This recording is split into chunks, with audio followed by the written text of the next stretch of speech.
आज ना माझं खूप जास्त डोकं दुखत होतं आणि केसामध्ये पण कोंडा झाला होता. म्हणजे नॉर्मलीच कोंडा झाला होता. म्हणून मी आज एक तेल बनवणार होते. कारण ना केसात कोंडा झाला तर तुम्ही असं तेल एकदा बनवून बघा. नक्कीच आपला निघून जातो. मग इथे 2 कापूरच्या वड्या ठेचून घेतलेल्या आहेत आणि त्याच्यामध्ये तुम्हाला पाहिजे तेवढं खोबरेचं तेल तुम्ही टाकू शकता.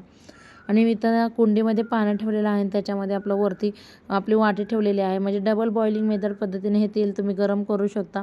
एकदम कोमट असं तेल करून घ्यायचं. काय होतं की ना असं आठवड्यातनं एकदा किंवा दोनदा हे रेमेडी करून बघत जावा. खूप फायदेशीर ठरेल आणि तुमचा कोंडाही निघून जाईल.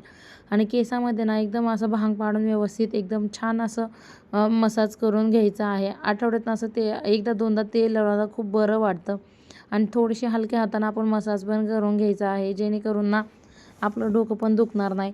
तर असं ना मी आठवड्यातनं खरंच एकदा दोनदा करत असते. त्यानंतर मी छान अशी वेणी घातली. खूप आज मला भारी वाटत होतं. असा होता माझा आजचा दिवस.